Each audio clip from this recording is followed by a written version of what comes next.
Tonight is Wednesday, September 8th, 2021, and it's the Fantasy Finish Line podcast. Tonight we're doing a Week 1 NFL Fantasy Preview.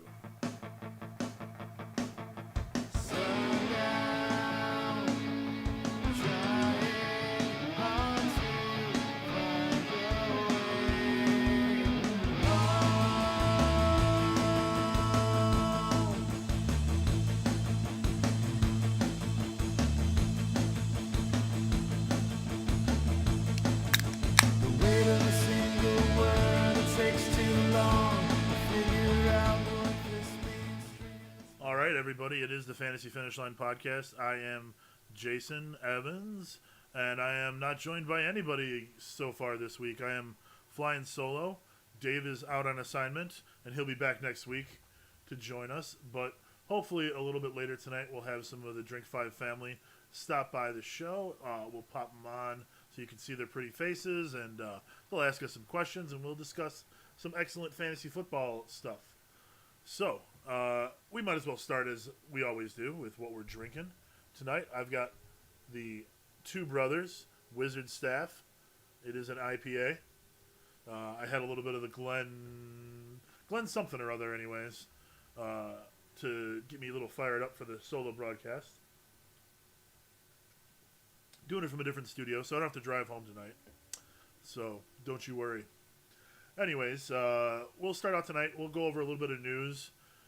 There are a few things going on in the news for Week 1.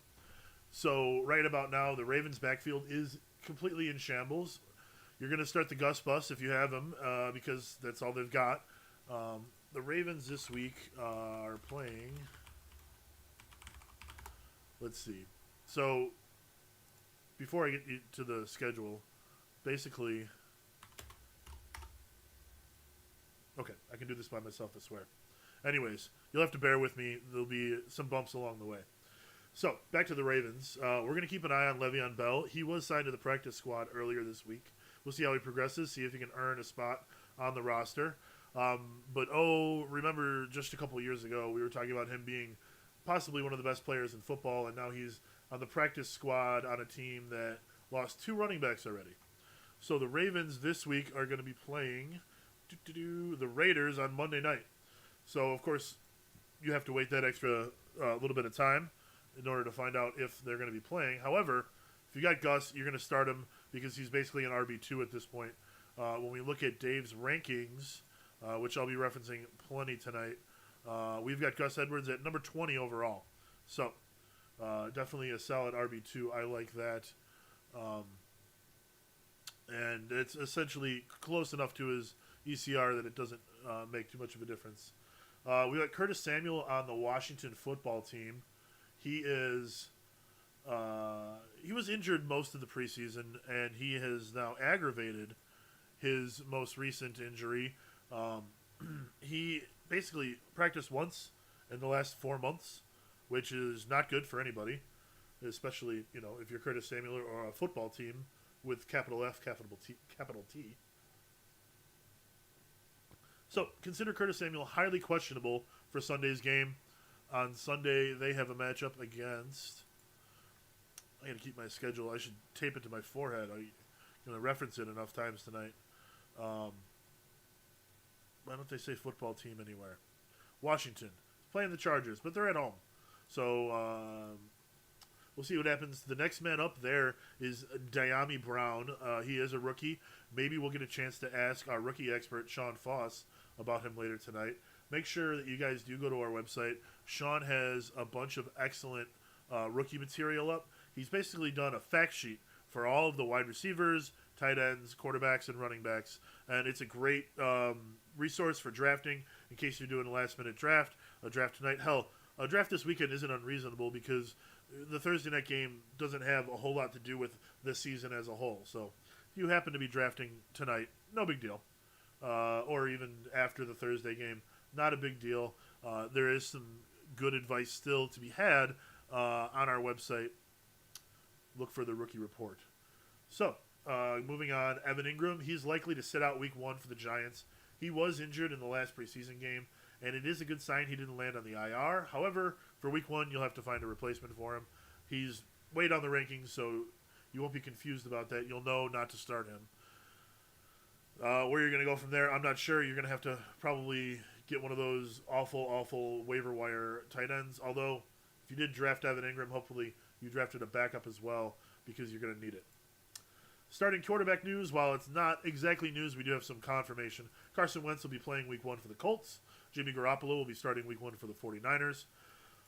As far as the Colts go, there was a brand new bit of news that I just saw regarding Quentin Nelson. He is not practicing this week because of a foot/back injury, and I am getting all of this data from the.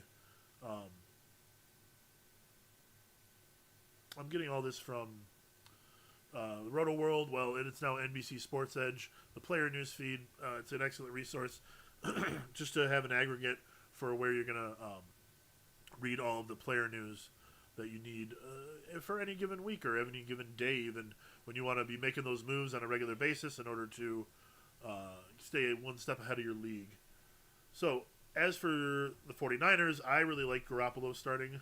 I think that that Lance is not ready to be the guy there. I think that Garoppolo is much further ahead. If you look at a team like Chicago and you look at Dalton versus Fields, that's a much closer race. In fact, I think they should just be starting Fields because they don't have a lot to hope for in Chicago at the moment on the Bears. But Jimmy Garoppolo is a much better quarterback. He is a starting quarterback. He is above the Andy Dalton line, if you will. And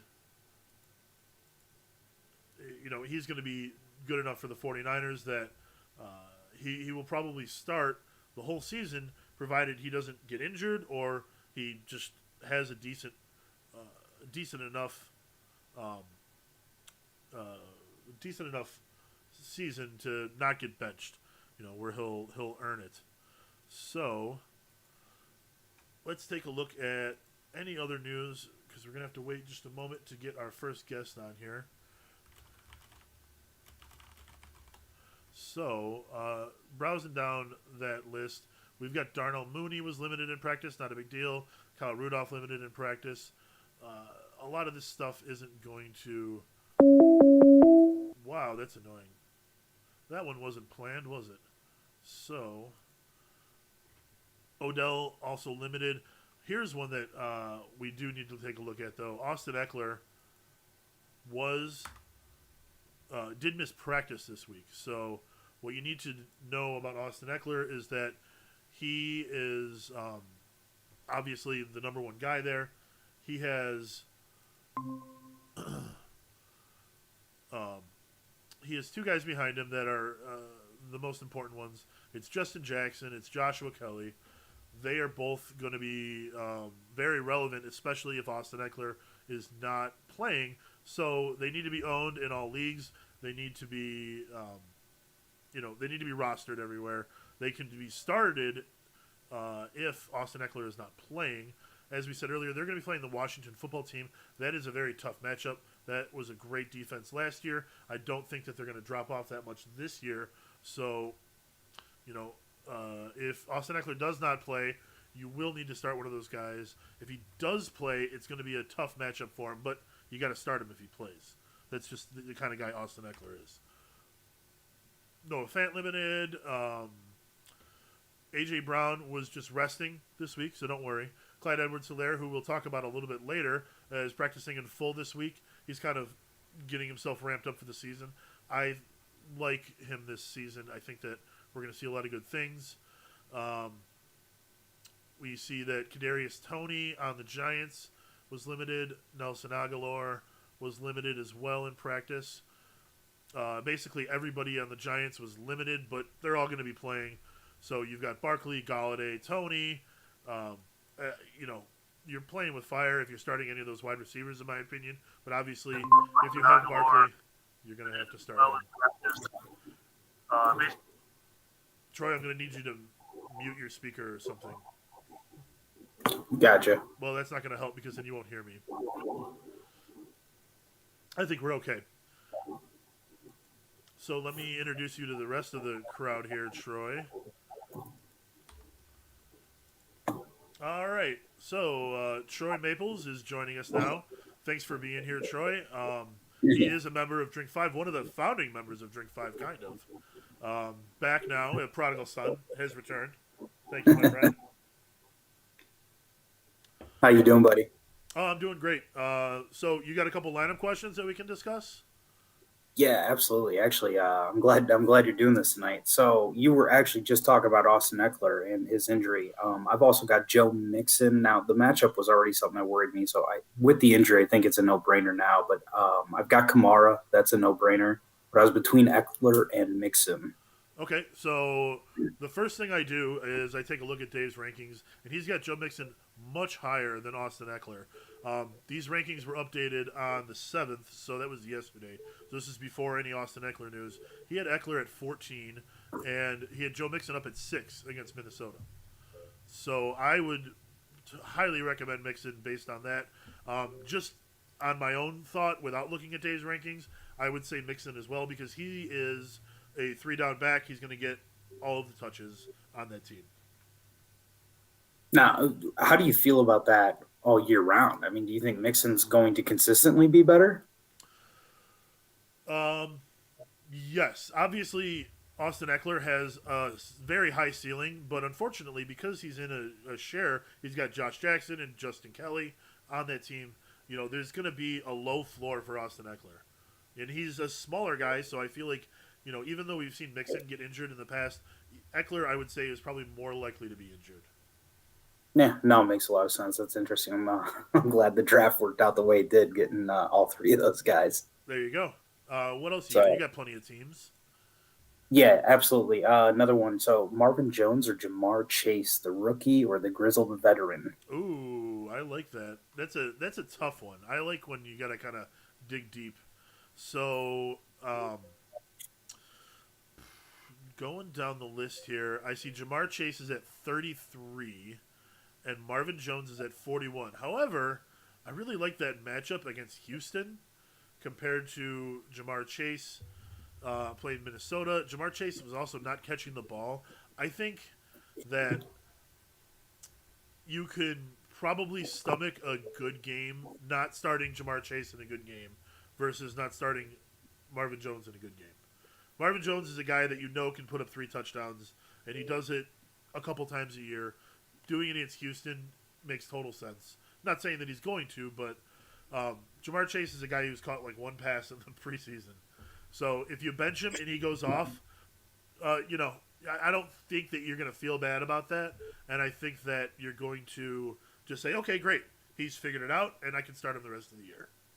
So my recommendation is to go with Marvin Jones. Yeah, I like that matchup. The only thing that makes me nervous is Trevor Lawrence being a rookie, man. First game in the NFL, but Marvin Jones does seem to be his favorite target, right? Yeah, I mean, that's definitely uh, an issue when it comes to having um, the rookie quarterback. You don't want to be starting all of his wide receivers right away, but it's Trevor Lawrence. It's the number one guy. It's the guy who supposedly has Peyton Manning type uh, characteristics. So of any rookie quarterbacks, go ahead and start his guys, I guess. Yeah, no, it makes a lot of sense. Yep. I So also just recently made a move. I want to get your advice on this one too. okay, yeah. I had drafted New Orleans D. Right now, they can be high powered and everything. Did not like the matchup this week, so just checked what was available out there. I actually just picked up Miami's defense in another league because of going up against that New England team with again a rookie quarterback. Oh, interesting. So um, pretty much will always endorse starting a defense against a rookie.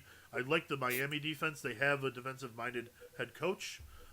My favorite defense to have at the start of the season right now is the Broncos. Um, you're not going to be able to get them in any of the leagues where I am in with you because I took them everywhere. I think they're the only defense I have right now. So that's a lot of um, that's a lot of shares of Denver. However, they opened the season against the Giants, and then they play the Jaguars, and then they play the Jets. So give me the Giants and 2 rookie quarterbacks on a defense that I was able to draft at the end of the draft I didn't have to reach for them. So I'm definitely happy about that. Let me throw you a lineup question. So I've got Damian Harris in New England. They're playing Okay. Miami. They're going to be in New England. And I've got Gus Edwards, who is playing in Las Vegas on Monday night. Um, at the moment, I've got Damian Harris in the lineup. But I mean, I may have only just said it while only thinking about it for 2 seconds because Harris is a higher projection on Flea Flicker right now. But what do you think about those two? Where would you go?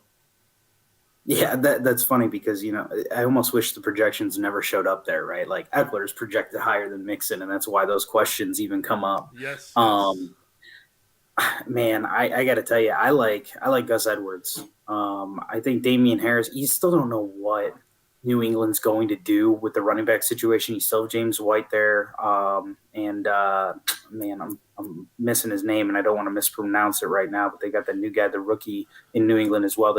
That's had a good showing during preseason. When you look at Baltimore right now, I mean, unfortunately, J.K. Dobbins went down. They also just recently lost Justice Hill. Yeah. I think they're going to be leaning heavy on Gus Edwards. Yeah, they're not going to And I have saw, Le'Veon Bell this week, I don't think.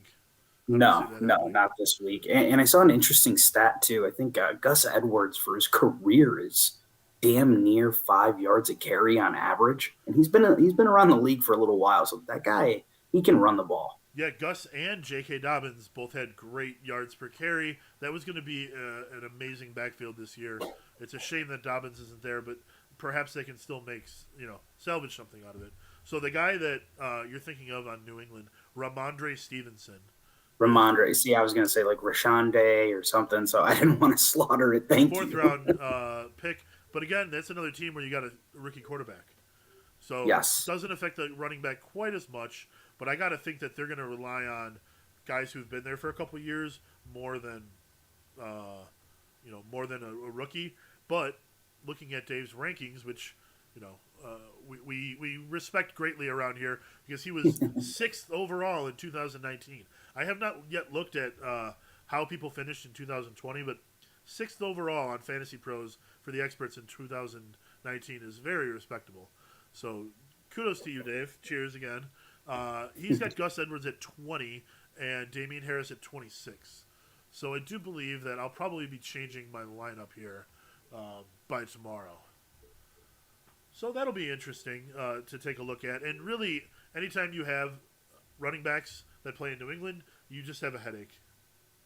So Yeah, I mean, I'm high on Damian Harris this year. Don't get me wrong. I just, again, you don't know what you have in New England quite yet. Rookie quarterback, and they do like to utilize three running backs all the time. So all right, so Troy, thanks for the questions. We do want to get you out of here, but first we're going to plug your new column. You are writing about sports betting for us. You're going to talk about mostly some early week lines because that's where you can kind of. Troy just bailed. He doesn't want to. He doesn't want to. There you go, Troy. Don't lost be you there, man. bashful. We're going to talk about how great your column is. So far, I don't know. I'm excited about week one. I Hey, am. you have no losses so far this season. So Yeah, Troy's going to give us exactly. some early betting tips every week because early lines are going to give you. Why do you look at early lines? Tell me. So the early lines, a lot of times you're going to be able to spot the early moves. Bookmakers are really, really good at what they do, but I mean, they're human too. So they're going to set the lines. Those early movements are going to be key. Whether you place the bet or not early is totally different, but seeing the early line movement is going to be really important throughout the rest of the week. Early line movements important and late line movements what's important. You really don't want to be grabbing stale numbers in the middle of the week unless you're looking at key numbers. And this week, there's a lot of key numbers on the board. So So the key there's a lot of numbers things. being like 3, 4, 7. Yep, 3, 7, 6 is even a good key number Okay. in there. 10 would be a good key number. There's no tens this week up there yet, but there is a lot of 7.5, 6.5. That's another thing. Always try to grab that hook with the half point there. I Yep. mean, we've seen it time and time again where if you can get that half point, it could mean all the difference between covering the bet and missing the draw. So yeah, sports betting is becoming huge. It's becoming legal in all the places, including where I live in Illinois, where you live in Indiana. So it's really big everywhere. We're going to look at lines throughout the year. I know that Dave won't want to talk about it too much on the podcast, but please stay tuned to the website. Check out our Twitter feed. We'll post anytime Troy puts up an article. You can follow Troy. He will retweet all kinds of things that you need to know about college and pro betting. So, Troy, why don't you leave us with one or two of the lines that you like that you've seen already this week? Yeah, I've got two really, really good ones. One's a classic pros versus Joe's line. That's Pittsburgh plus 6.5. If you look at it, some of the things that I'll look for, and I love dogs. I love playing the contrarian play. I like to fade the public. Yes. So Pittsburgh plus 6.5 is probably my favorite play of the week right now. It's a very heavily bet game, which is always a good key because in the heavily bet games, there's going to be more public opinion. So watching a line freeze that you have in this case where the line opened up at 6.5 and even though Pittsburgh's seeing less than 40% of the bets coming in on them, that line has not moved, right? So that's what you call line freeze. You would expect that line to move up to a 7. Now that being a key number, they're going to be scared to move that up to the 7 number. But again, that's one I like. You got hype on the Bills. Everybody's hyping up the Bills, right? They're America's new sweethearts and everything else after the season they had last year. So the public is going to be betting heavily and is betting heavily on the Bills. One other factor here is Tomlin. I mean, Mike Tomlin, just as a coach, is a huge motivator. And these are the types of games where Pittsburgh always seems to step up. It's the games where if Pittsburgh was at home in a 14-point favorite against Houston, those are the games where all of a sudden they're kicking a game-winning field goal, right? So, but these games going on the road, getting the points, being a road dog, this is a big game and probably my favorite one of the week. Like I says, it's a big pros versus Joes kind of setup here this week with a large percent of the money on Pittsburgh and a small percent of the bets. Very good. We'll be looking at that one for sure. I definitely agree with what you're seeing there as far as, Buffalo being the stronger team. Yeah. I mean, Buffalo's looking like the stronger team. But again, I mean, that's a beautiful thing about sports betting. Buffalo could win by kicking a last-minute field goal, but we're going to cover. Yeah. So I just. Another one that I like this week, and hopefully this doesn't cost you guys any subscribers or anything like that. This one's fun. Come on, don't be shy. Yeah, Detroit plus 7.5, and I like it even more. You and I were talking about this one earlier tonight, and I like it even more when I got home and saw that it is actually the second highest bet game right now. As it sits this week, it is the highest bet game as of right now. This is another one where you have a line freeze. This line opened at 7.5. And you have less than 25% of bets coming in on Detroit, but the line has not moved at all. It has stayed 7.5. You're even seeing some books now start to juice up the plus 7.5 for Detroit. So they're trying to get money going the other way, taking San Francisco as the favorite. Well, that'll be interesting. One bit of news that came through today to help out your Pittsburgh play is that TJ Watt is probably for sure going to be playing. No worries about his contract. It seems like they don't have it yet. There's been no announcements, but since he practiced, it seems like he'll be back and playing. So that'll help keep that game nice and close. Yeah, let's hope so. All right, Troy. Thanks so much for joining us, and it's always a pleasure to talk to you, and we'll see you soon, buddy. Hey, thanks, buddy. I'll be listening. All right, take it easy. Later. Okay, we're going to take a quick break, and we will be right back.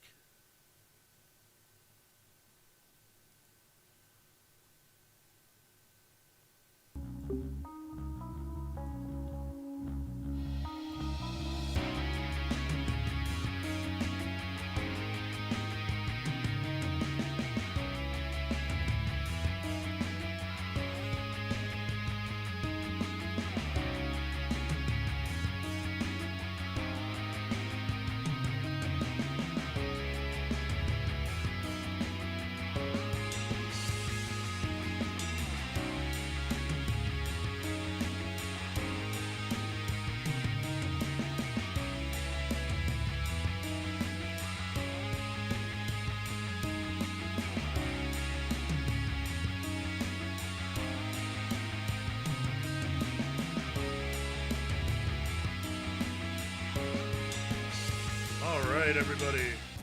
That is the audio stylings of one Mr. David Biggs. Stay tuned for his upcoming album, Outhouse Nightlife, due out by the end of the year. We're just going to put some pressure on him and say that all the time.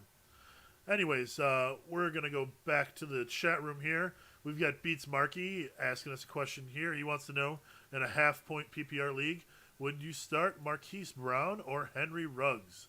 So, Marquise Brown, well, those teams are playing each other, in fact. The Ravens are playing the Raiders on Monday Night Football. There's only one Monday Night Football game this year, by the way. I know that we've been really used to having dual Monday Night Football games for quite some time. So we've got Marquise Brown on Dave's rankings.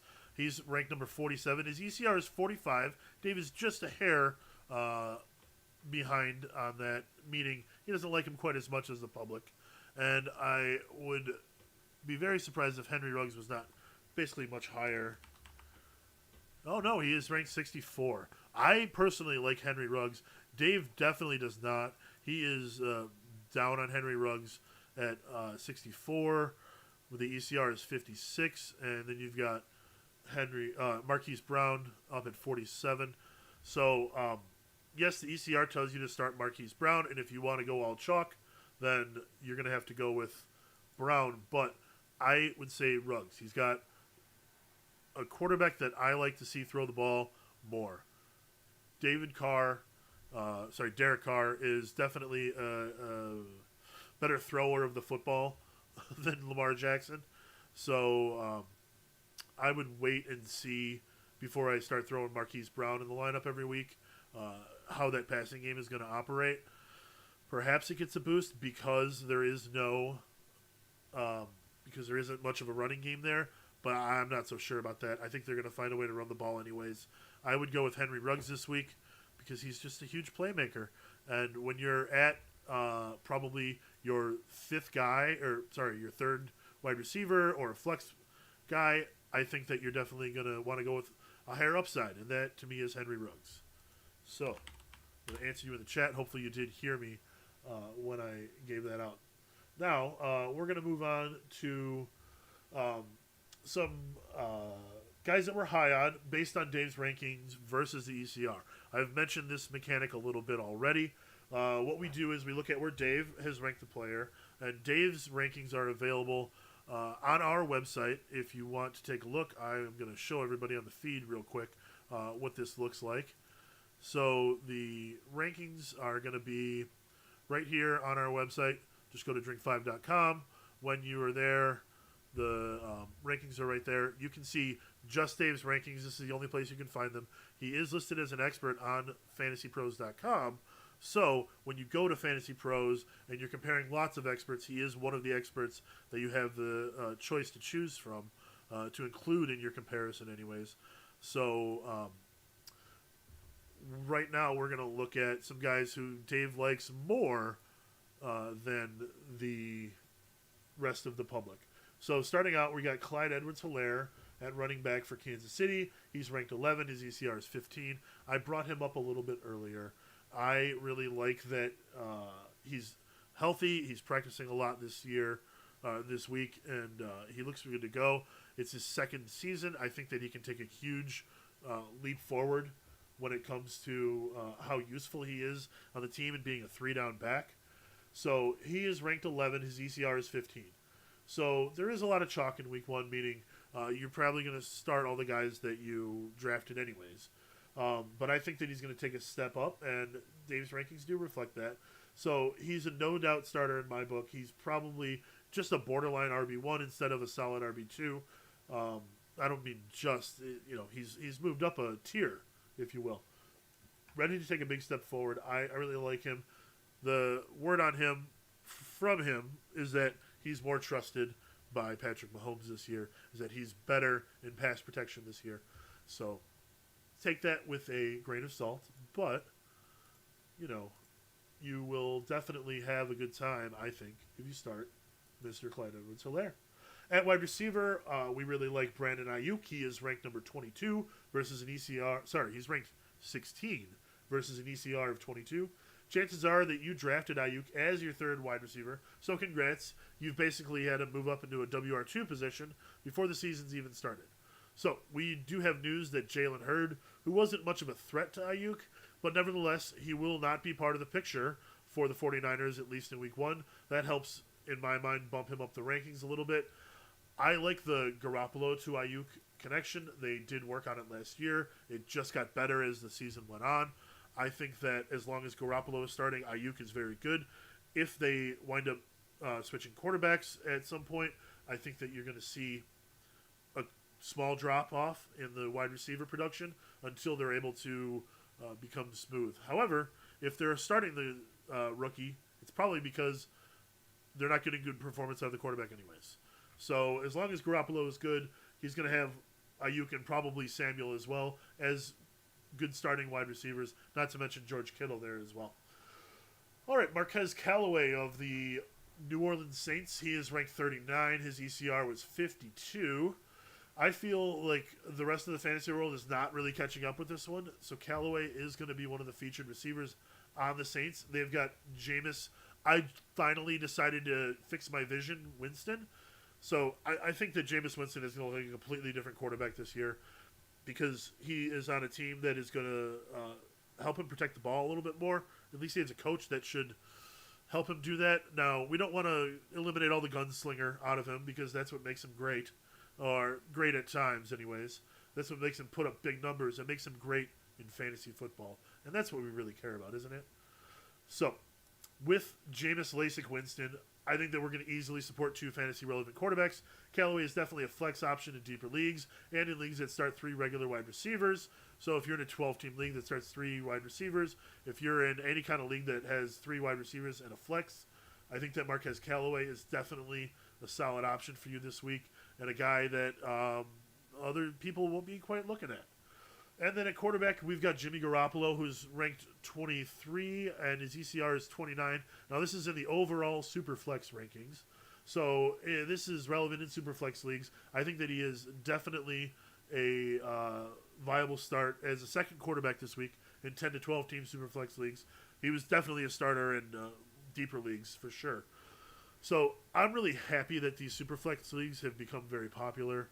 I think it's really fun. I think it's fantasy football. It doesn't have to necessarily mimic the NFL entirely. When I had a friend ask me why it makes any sense at all to start quarterbacks to start 2 quarterbacks in a fantasy league, I just told him, hey, it's all made up anyways. Who cares? And just kind of shrugged and said, okay, I guess, it may not be a good point, but it's a point. So, going back to Garoppolo, the 49ers have a very easy schedule. They're playing the Lions this week.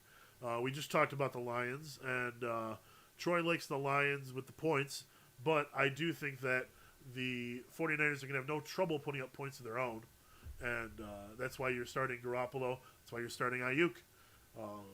Dave must be a big fan of the 49ers at the moment as well. All right. We're going to look at a few of the players that we're down on. So, we've got Jonathan Taylor. He's ranked number 12. His ECR is 6. Now, I'm not saying you shouldn't start Jonathan Taylor, but you should definitely temper your expectations. The 6th best running back is not commensurate to the status of the team that he's on, meaning he's on a team with a quarterback that's never been there before, who was injured through a lot of the preseason. He's got an offensive line that's very shaky. They've lost their left tackle. Quentin Nelson, the guard, is not practicing again. He's a little banged up. If you had to put a gun to my head, I'm going to guess that he would play, but you never know how effective he'll be. That's probably the best offensive lineman in the league, and to have him not at his best is going to hurt. So Jonathan Taylor, look at him more of an RB2 rather than an RB1. You've got Allen Robinson at wide receiver. He is ranked number 24. His ECR is 16. Again, I'm not saying that you should leave him on your bench, but you can't count on him having much of a ceiling going against the best defense in the league. And that's the defense of the Rams. And going into the season, we know that they're the best. Of course, everything changes after week 1, so we'll have to see what happens then. But I do believe that the Rams defense are going to be able to have a very good game against the Chicago Bears offense in its current build. So the Rams are going to be able to leave Jalen Ramsey on Robinson all game. Bears quarterback position leaves a lot to be desired. They've told us, going to be starting Andy Dalton, but they have some plays written up for Justin Fields, so he should get in the game. It's all very confusing. I don't think that when you swap out quarterbacks, it ever goes very smoothly. Even Sean Payton couldn't make it work with Drew Brees, so I don't know that you're going to get a lot of action. So I think that I think that you're going to have to temper your expectations with Allen Robinson this year. That's all. By the way, if anybody is listening and they know us and they want to come on and they want to ask a question like Troy did, set up a Google meeting with me, and I will get on and I will bring you on the show. I'm going to go over a couple more of these players, and then we'll talk to Sean Foss, our rookie expert. But if anybody else has any lineup questions or anything like that, we can get those in as well. So I know that we have a tight end question that we're going to go over here in a few minutes. But back to the guys that we don't like as much as the rest of the public. We've got Chase Claypool, who's ranked 32 on our rankings, and his ECR is 27. So if you've ever watched any other episode of this podcast, you've seen in the background not trophies, but lots of Steelers gear, because Dave is a large Steelers fan. So don't call him a homer, though, because you know what? He's correctly ranking Chase Claypool behind the public because he's playing a very tough defense in Buffalo, and they're going to Buffalo. It just makes it even harder. So a ranking of 32 puts Claypool on the bubble in a lot of WR3 or flex positions. So if you have an alternative to go to, somebody that's very closely ranked, I would go with them instead of Claypool for week one. Don't worry, I don't think that Claypool is going to be held back long. I'm not saying he's a bad player. I'm just saying that it's a very tough matchup, and it's week one, and you don't know what to expect. So if you've got something that feels like more of a sure bet, and you're not going against such a tough defense as Buffalo on a team that really needs to prove themselves and take a big step forward, then you're going to want to sit Chase Claypool for now, just for this week. And continuing on that game itself, at quarterback, we've got Ben Roethlisberger. His ranking on our rankings is number 27. His ECR is only 21. So that means that we are 6 positions lower than the public. So Ben does have a tough game ahead of him. The Bills are one of the darlings of the AFC after they made it all the way to the championship game last year. They left their old foes, the Patriots, in the dust. This season, the Bills do have to show some growth and show that they're even better. This is their Super Bowl window. They have one of the best wide receivers in the league. They have one of the best young quarterbacks in the league. They need to take that step forward and figure out a way to be as good as or better than the Chiefs. And their very first test is against a team that went 12-4 last season. The Steelers were very good last year. They tapered off at the end. Had a disappointing, crazy start to their playoff game against the Browns. I think given play that game 10 times, they'd probably split that with the Browns rather than get their butts kicked. But that's neither here nor there. So the Bills are going to be ready for what the Steelers have to throw at them. And I think that the Steelers are going to have a hard time on offense. So if you drafted 3 quarterbacks in your Superflex league, which you should be doing if you're in Superflex. Now, I realize a lot of you may be new to Superflex. Hopefully, you listened to us during the preseason. You took some of that advice. You made sure that you had at least 3 quarterbacks ready to go. So I think that what you're going to want to do is leave Ben Roethlisberger on the bench for this one. And when you look at this, you can say for sure, hey, Dave is not that homer. He is not that guy who is going to be drafting, who is going to be ranking all of his players on his favorite team higher than everybody else. So we did have a question that was presented to me before the show. We're going to look at Dallas Goedert of the Philadelphia Eagles or Noah Fant of the Denver Broncos.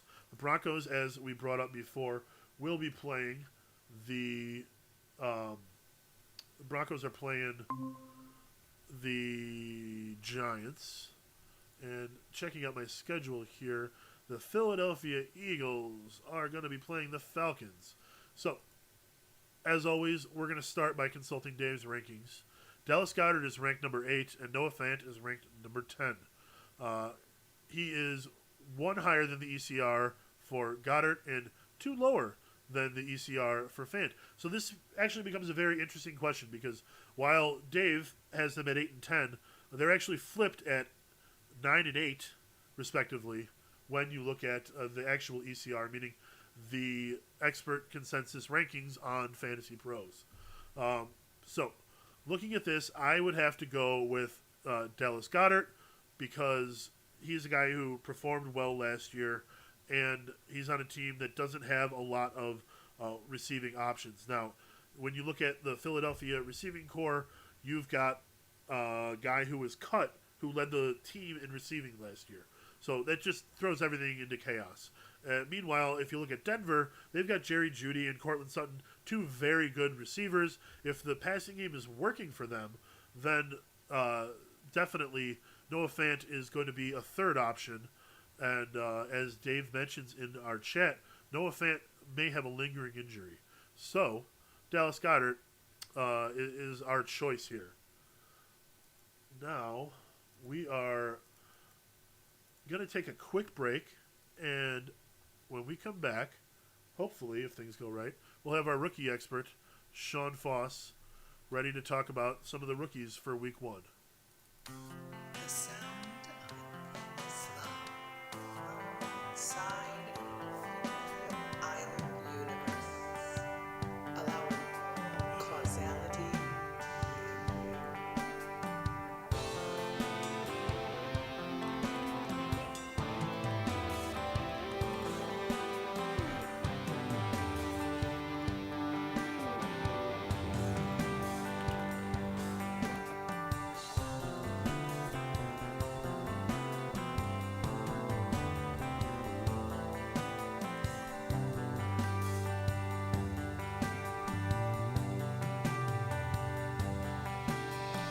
Waiting for flowers to bloom, waiting for life to resume someday soon. Anyway, maybe it's time to postpone. Don't wanna be left alone, right on cue. We decay.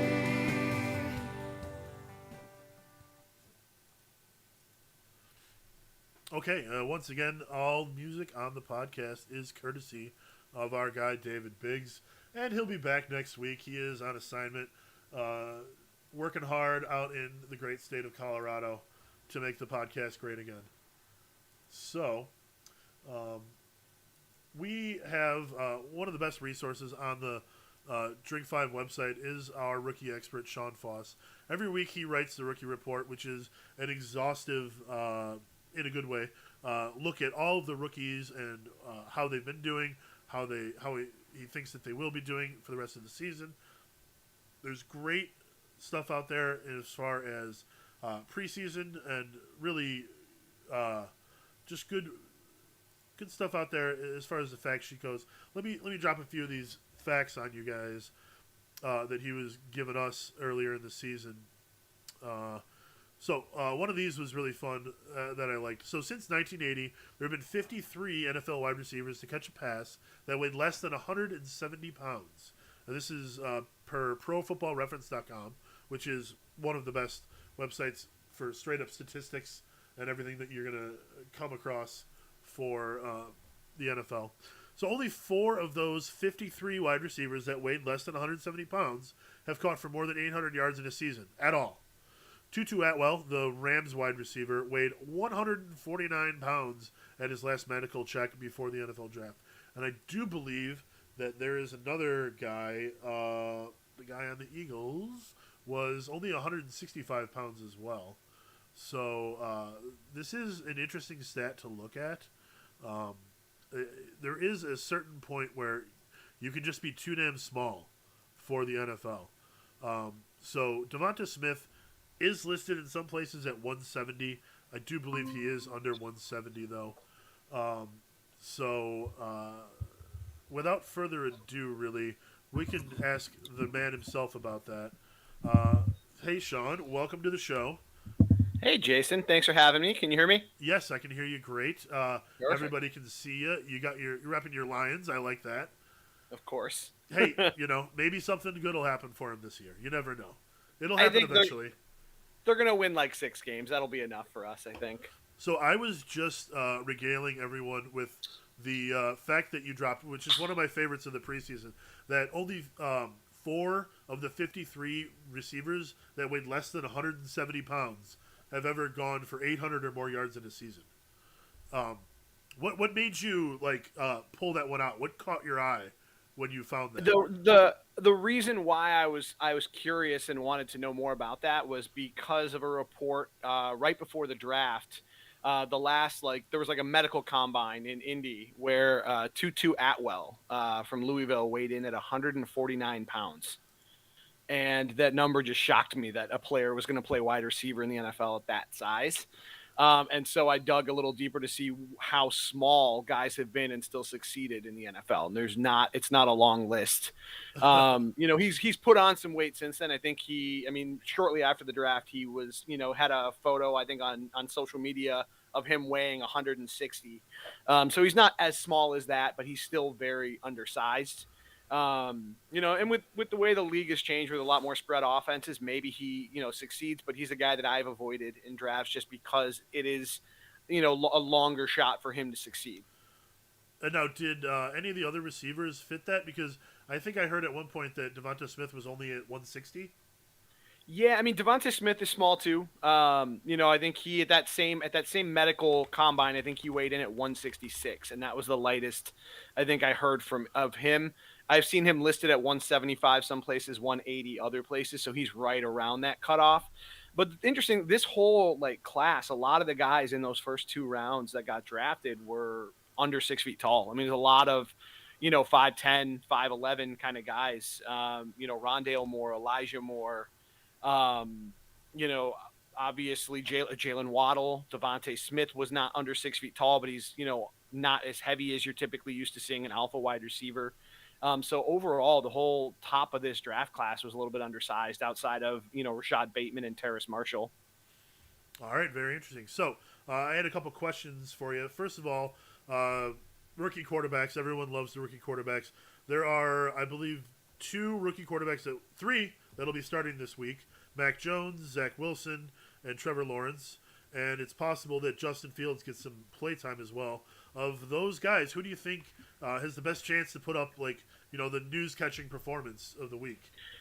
For me, the answer to that question is actually Zach Wilson from the Jets. Okay. I think they figure to probably be in at least a close game or perhaps be chasing points against the Panthers.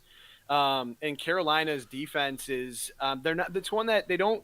Assuming that their scheme is similar to what it was last year, they're a pretty conservative scheme. They don't want to give up the big play, but they let you pick them apart underneath. I think they allowed the 8th highest passer rating in the league last year, even though they only gave up, I think it was 6 passes of 40 or more yards. So they didn't give up big plays, but they got beat all over the field in the short and intermediate areas. And they actually, over the last 8 games of last season, gave up 3 or more passing touchdowns 5 times. So, obviously the defensive personnel is not all the same. They drafted J.C. Horn in the first round, but rookies don't normally walk in and shut down the opposing receivers week 1. We saw that with a lot of the rookies last year, struggled. The first round picks, they find their way kind of by year 2 typically at the cornerback position. Yeah. So I do think it's going to be a really good spot for Zach Wilson. I think Trevor Lawrence is also in a pretty good spot. Obviously, the Texans are a terrible football team. Very bad. And they also traded away their number 1 corner today, so their secondary got a bit worse. But they also have one of the worst run defenses in the league. They gave up the most rushing yards in the league last year, the 2nd most rushing touchdowns.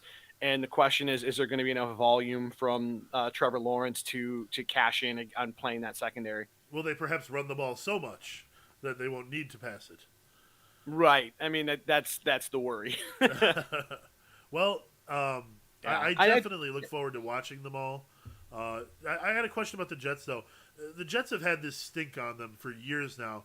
Do you feel like this is a brand new Jets team and that maybe they have the stink that everyone, sort of perceives, but perhaps it's not going to affect them anymore? Kind of a new team.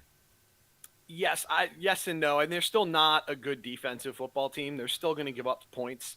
I don't expect them to suddenly be a 9 or 10 win team this year just because they have a new coach and they have a new quarterback. There's going to be some growing pains, but I do think that they're headed in the right direction. I think getting rid of Adam Gase was a very good decision, and Yes. I do think that the guy they hired to coach the team is the right hire. I think he's going to be solid. And if that scheme that they bring resembles the one that Kyle Shanahan runs in San Francisco on the offensive side, because remember, their offensive coordinator was the passing game coordinator in San Francisco. I do think that this could be a really solid year for Zach Wilson, and I think you're going to see signs of that team getting good in the near future.